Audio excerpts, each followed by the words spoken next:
Hey, you're listening to the wrong podcast. Topics today include humility, hubris, and horsepucky. Wrong! What's wrong with you? What's wrong with y'all? What's wrong with you? What's wrong with you people? Wrong! You do have to tolerate it. It's my show. Hi, I'm Tim. I'm here to talk about politics, culture, religion, sports, and anything else you're not allowed to talk about in polite company. Issue number 1! Debate skills! If you don't know who RFK Jr. is, that's Robert F. Kennedy Jr. He is the nephew of the former president, John F. Kennedy. He is running for president as a Democrat, and the main thing you need to know about him is he is a conspiratorial thinker. He's very intelligent. It would be wrong to say he's not intelligent. He is an intelligent, smart man. He is not stupid, but he is a conspiracy thinker.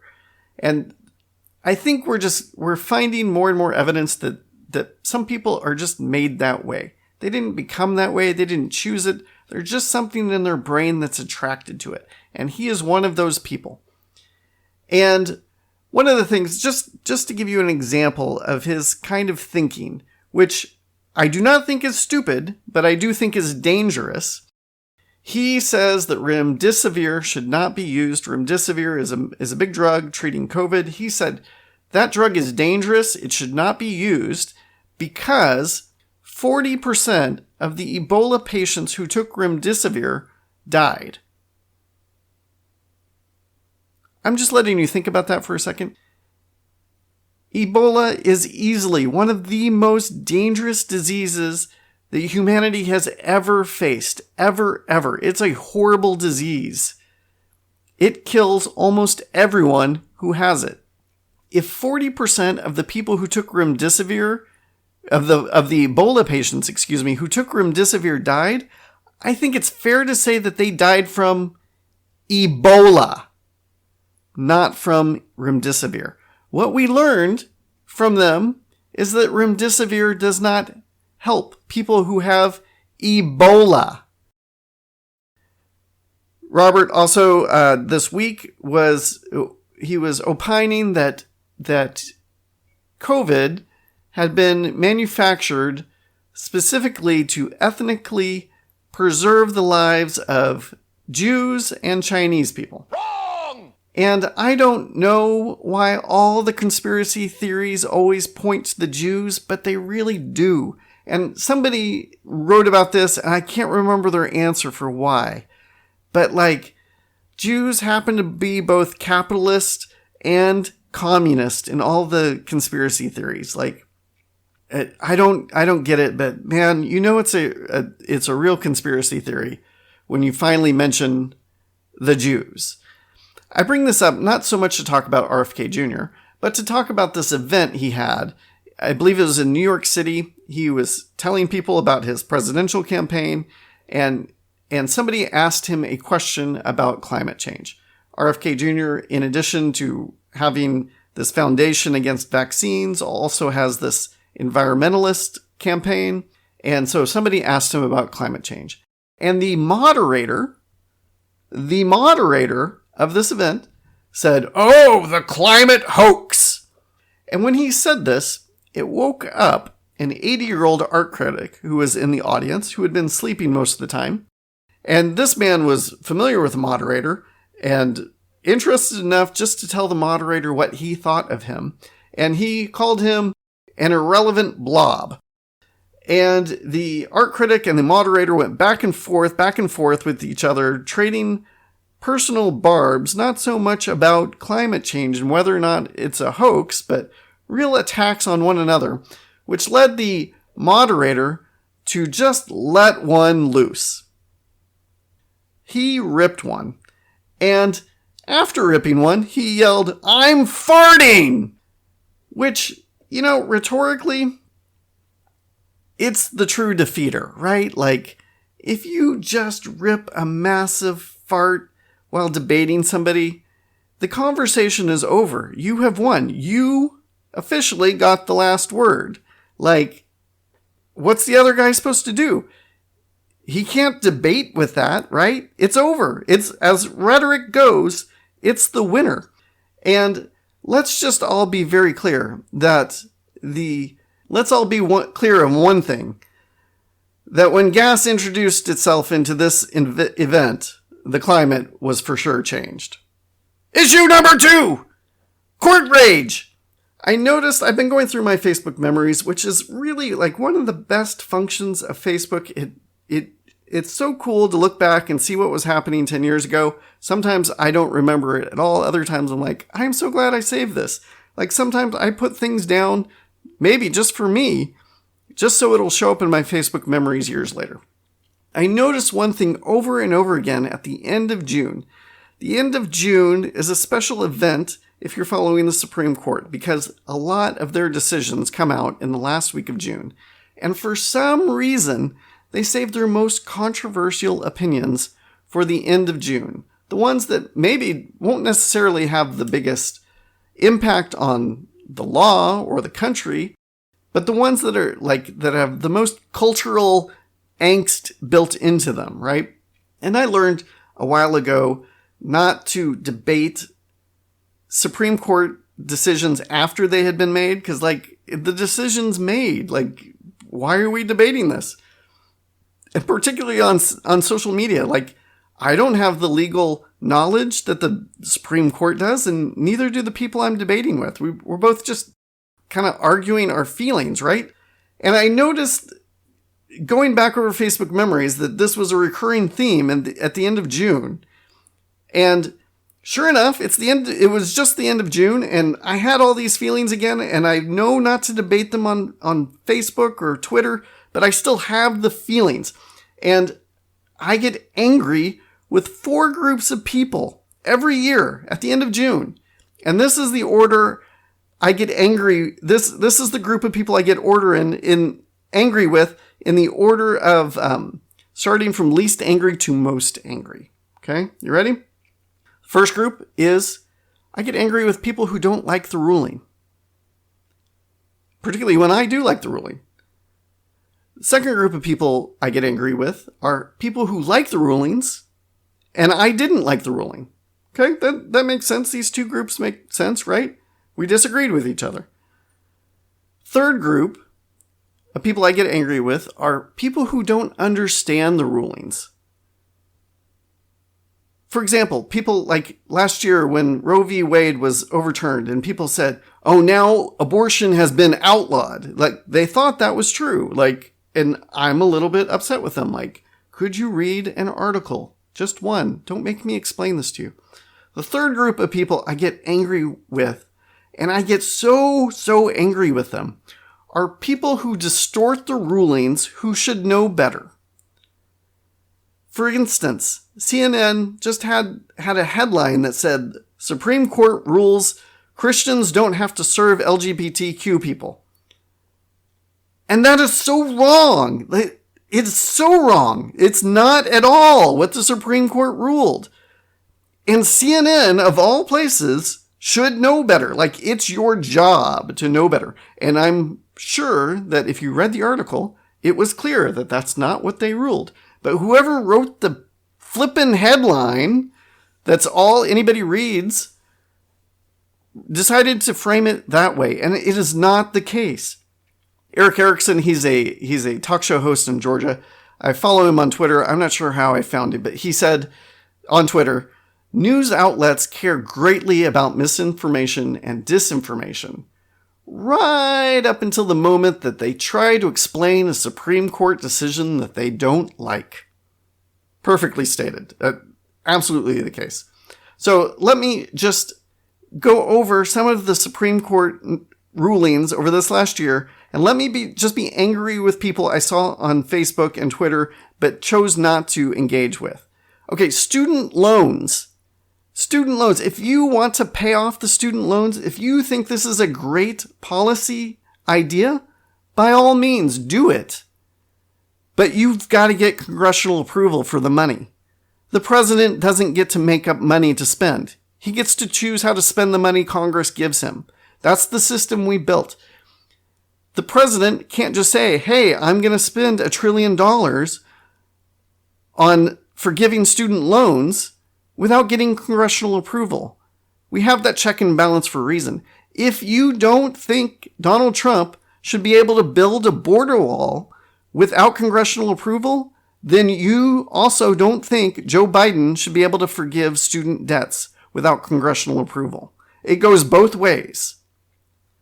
If you want it, great. Convince Congress to go along with you. Second thing, affirmative action. The Supreme Court ruled against Harvard and the University of North Carolina, ending their affirmative action programs.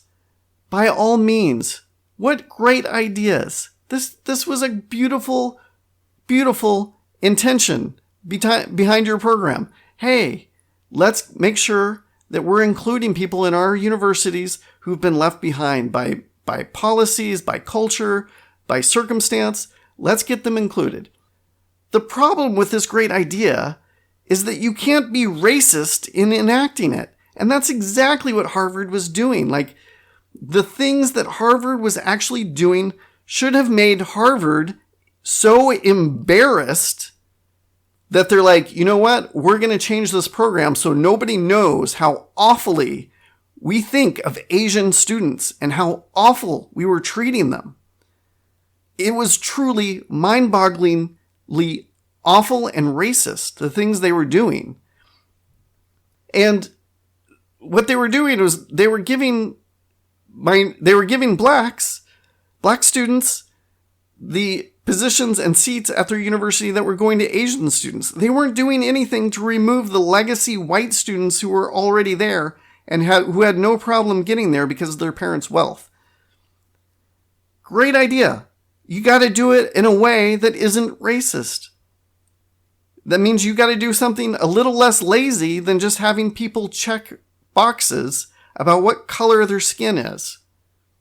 There's lots of kinds of diversity that should be included in a university campus. Lots of kinds of diversity. And just having people tell you how dark their skin is not a good way to solve those diversity issues. Third thing, 303 Creative. This was the one where a web designer said, hey, I'm willing to serve gay people. I'm not willing to make websites for gay weddings. And there was some controversy about this, about whether or not the client that she rejected was real, whether or not her business had started, whether it was a real business. And what kind of happened was, like, somebody had submitted on her web form a request for a gay wedding. And the person who made that request left their phone number and email address. And when reporters followed up with that person, he's like, I didn't make that. I'm straight. I'm a web designer. I didn't fill out that form. We don't know who filled out the form, but the form was filled out with that information. We have no idea why they put his info in. None of it's really relevant to the ruling. None of it's going to undo the ruling because the state of Colorado stipulated to all of the facts. They're like, yep, whether or not you rejected this person or not, if you tried to, we would come after you. Whether or not we have actually come after you yet, doesn't matter. We will come after you. And the state of Colorado also stipulated that this was a free expression issue, not a public service issue. What that means is they agreed with her that she was willing to serve LGBTQ people. They also agreed that what was at stake was whether or not she had to say things that she didn't want to say as an artist.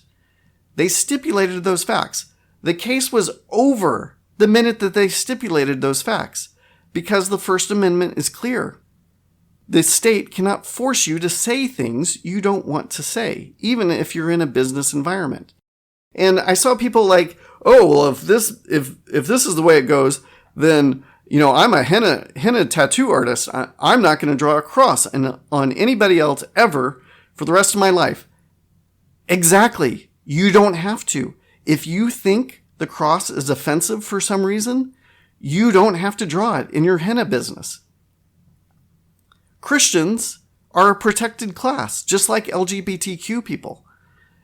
If you don't want to say things that Christians want to say, you don't have to, even though they are protected. If Westboro Baptist comes to you and says, hey, we want to make a site that says trans people should go kill themselves, you don't have to, even though Westboro Baptist is a protected class. You don't have to do their website. And if somebody at Westboro Baptist doesn't want to make a website celebrating trans surgeries, they also don't have to. This is what it means to live in a pluralistic society. What this does not mean is that you don't have to serve gay people or you don't have to serve Christian people. You do. If you're providing a product, you have to sell it to them. So if they come in to your store and want to buy groceries, you've got to serve them. If they come to you and ask you to make a drawing or a painting on their behalf, you don't have to because that's a free expression issue. All right, I feel better. Thank you. Hey, it's time. What are the rules? Oh, what are the rules? What are the rules? What are the rules? What are the rules? Gender-neutral bathrooms are becoming more and more popular. I was recently in an airport and I went into the bathroom and everybody was going into the same bathroom. Everybody was going into the same bathroom. And then when you got into the bathroom, it was all stalls. Everything was a stall, and the walls between the stalls went down to about an inch, maybe an inch and a half above the ground. And then when you left the stall, you went and washed your hands with everybody. And this is going to be more common. You know, you go into restaurants, a lot of restaurants have just turned their single-use bathrooms into gender-neutral bathrooms. And this is going to be more and more common. A number of years ago, I went into a public high school. I was in the staff area, went into the staff bathroom, and somebody had written a note above the toilet that said, "Men, please put the seat down after use." And if I had a pen and a Post-it note of my own, I would have explained something very, very important to all the women who use this restroom.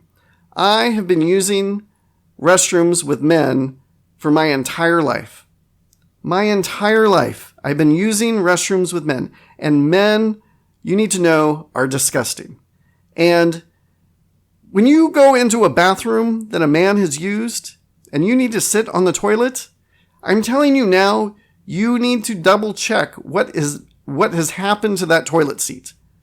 You really, really need to check. And if you go into a public bathroom and you see that the seat is up, this is a sign. This is a sign to you that a man was being courteous. They have done the right thing. They have put the seat up. Be grateful that you see that the seat is up whenever you're sharing the restroom with men. I know it's a big pain in the butt if you sat on the toilet and you didn't notice that the seat was up and you got that gross thing going on because you accidentally sat where there was no seat. I get it. That's an awful feeling. We're living together now. Ladies, we are living together now. And gravity is on your side when it comes to the toilet seat. You need to just start paying attention for yourself and putting the seat down. Gravity is really on your side. And even if the seat is down, you're not free. You still need to pay attention. Trust me, you need to pay attention. So here's the rule. Watch the seat. Remember, I want to know what's wrong with you. What's wrong with you? If you'd like to submit a question, topic, or tell me how I was wrong, you can email me at listen@therewrongpodcast.com or submit a comment at my website, therewrongpodcast.com. And help me spread the wrong message. If you like what you hear, share it with your friends. Now it's time for my favorite part of the show. I was wrong. I was wrong. I was wrong. Listener Gerald responds to episode 89. He says, "Good episode, and you're right about the stupid messaging. As to Spirit Airlines, I rode on it on one flight in December. I don't remember the armrest, but I do remember the lack of padding on my seat. It felt almost like sitting on a park bench. The 2-hour flight from LAX to Salt Lake City was about all I could handle." Issue number 3. Anti-Partisan. I've noticed recently that politics isn't so much about policy. Politics is about attitude. It's about who do you hate and how are you confronting them. And I don't think this is a great way to form politics, but you know what? I'm going to embrace it. This time and this time only, I'm going to embrace it. I'm going to tell you what my politics are when it comes to attitude and approach and style. And some people believe that, I don't have strongly held beliefs because of the way my politics grow. And no, that is not the case at all. I want you to have strongly held beliefs. I think strongly held beliefs are a very good thing. I'm not asking anybody to sacrifice the intensity of their beliefs. What I'm suggesting is that maybe you need to moderate your own tone and recognize your own weaknesses. Keep your strongly held beliefs, by all means. But the way that we're attacking one another, the way that we're farting in our debates, it's just not healthy. So here it is. Here are my politics. And I will include this list on my website, thewrongpodcast.com. This is episode 90. I also hope to make put this together in like a screen form that I'll share on my social media feeds. So here we go. The first thing, the ends never justify the means. The ends never justify the means. How you get to something matters just as much as where you're going. You can't do the wrong thing to get the right result. Second, everyone has blind spots, and everyone has something to teach me. If I disagree with you, I have a responsibility to object to the strongest characterization of your position. Now, this frequently in politics, what people like to do is they like to set up a straw man. It's the weakest version of your views, and it's so fun to knock those down. Instead, what I think you need to do is set up a steel man. Understand the other person's position well enough that you make it as strong as possible, and then you attack it. Knock over the steel man, not the straw man. If you happen to disagree with me, it doesn't necessarily mean that you are morally corrupt. You might be morally corrupt, but it doesn't necessarily mean that you are morally corrupt. The urgency of current events almost always eats policy goals for breakfast. Events are far more important to a presidency than their policy goals. Every president promises all these policy things, and then they get in office and something happens. Some event happens that's much more important to their presidency than what they were promising you during the election. You need to keep that in mind. Next, our system of government is intentionally set up to keep you and the other guy from getting everything you want. Try your best to find that encouraging. We all want our stuff. We all want what we think is best to happen for the country. It is hard to get that stuff to happen. It is so hard to get what you want to happen because our government is set up with checks and balances and adversarial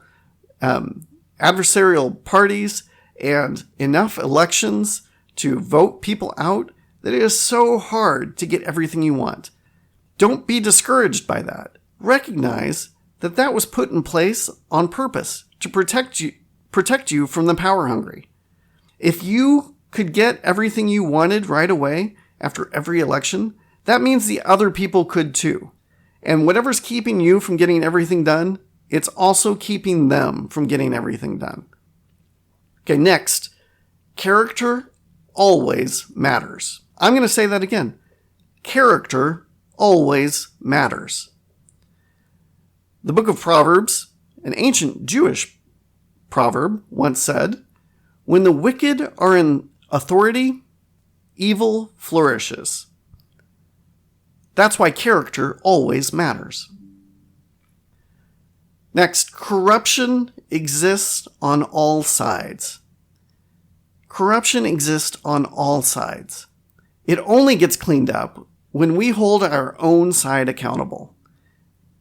Me yelling at how corrupt Democrats are doesn't do anything to clean up the Democratic Party.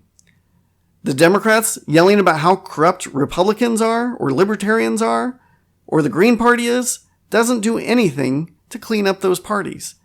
The only people who can clean up your side is you. The only people who can clean up the other side is them. You've got to do it yourself, and you have to go first. You can't wait for the other side to clean up their stuff. You have to clean up your own side first. Next, weaponizing any part of the government against people who disagree with me is short-sightedly foolish. It's so short-sighted. You only get to be in office for a little bit, and then the other guys are going to come in. And if you can weaponize the government against them, guess what? They also can weaponize the government against you. Don't do it. Exclusively consuming only one side of an issue is not studying. Resist calling anyone intellectually dishonest. This is so hard to do. You've got to do it. You've got to resist calling other people intellectually dishonest. Here's the truth. Everyone is doing the best that they can. Now, that may not be saying much. That may not be saying anything positive about them. But I promise you, they're doing the best that they can. Try your best not to say, "You're being so intellectually dishonest." Next, if you act like a jerk, you can expect people to find ways to hate your policies, even if they are good. We hate bullies. We're not going to put up with bullies. And bullies don't get their way. Not over the long term. Every virtue can be turned into a vice. What this means is that keep your virtues. Pursue them virtuously, but not to the extent that you're neglecting other virtues. And then finally, this is the last part of my politics. Even though I am frequently, and I mean it, I am frequently tempted to deny it, I don't think anyone is beyond redemption or persuasion. No one is beyond redemption or persuasion. But I could be wrong. If you think I am, let me know. Let me know why. I had fun and I hope you did too. Bye-bye.